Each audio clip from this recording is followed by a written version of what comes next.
Shudder is the Russian roulette of streaming services. Everything I watch from there is either shockingly amazing or unfathomable crap. The darkness creeping in. There's no sound. There's nothing. We don't really need to talk, do we? So there's this woman who everyone questions why she's being so sad and quiet all the time, but she only works night shifts, so I get it. And she's been meeting a lot of guys recently just for sex and then blanking them afterwards. And then one day she gets charmed by this barista on a first date and gets really into him, and then he disappears off the face of the earth, and she goes, that's pretty strange. As someone who ghosts people but never gets ghosted herself, she becomes a little bit obsessed. The Dead Thing stars Blu Hunt, which sounds a bit like a porn name, and was ridiculously described as an erotic horror thriller when it is really none of those things, at least for the first hour. This woman goes on the hunt for her missing man, finds him, and yet somehow after she finds him, things just get weirder and more confusing, and then she finds out his dark secret, which confuses her and really confuses the rest of us as well, actually. And if you want to know maybe a little clue about what his secret might be, look at the title of the film. Right there, except her sixth sense is her vagina. This film is pretty bizarre. It seems to be about a lot of things at the beginning. Modern disassociation from life, the way that some people allow their mood to be completely affected and dependent upon their current relationship status and stuff like that.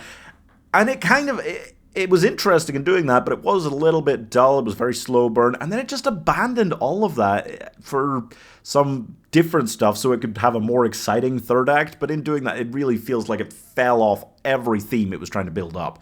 So you kind of have to choose to either be the duller, slow burn horror movie or the crazy-ass, basic stalker movie. You don't just... If you switch between them, then you're going to make something that's nonsensical, kind of crap. This is a film that seems to have a few ideas about what it wants to do or be, but for the most part, it just ends up a punchline about ghosts busting that ass. I feel like the problem is Shudder normally puts out really original horror films, and if the idea is a little bit off, then it's going to be pretty terrible. If the idea is on, then it's really great. But it's always something a bit different. This, as much as I see where the differences are from your average kind of stalker-based horror-y film, it just ends up feeling like that, but worse, because it was trying to be something a bit more elevated at the beginning and then just gave up on that halfway through. So, I don't know, it just feels like such a weird mixing of ideas that it ends up feeling more like a basic-ass streaming film, like something you see on Netflix, than any Shudder film I've seen yet.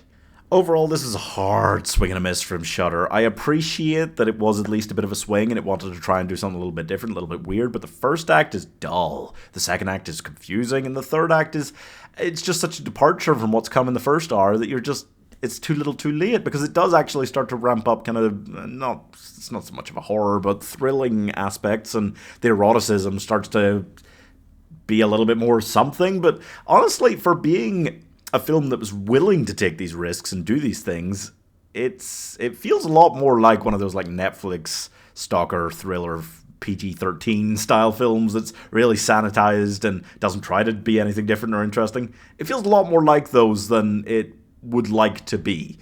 I'm not interested by the time we get to those aspects in the horror or the thriller aspects of it. There's just not enough going on. It's just a bit of a mess, and I'm not interested in the eroticism. It's not that sexy, despite what it's doing and what the subject material is for a while. So I don't know. It just feels a bit depressing. It is a hard miss. Shudder always, like I said, big win, big miss. This one sucked, I thought. So I'm giving Ghost, if Demi Moore hadn't been down for it, 1.5 stars. I love Shudder, despite them making more films that I hate than I love.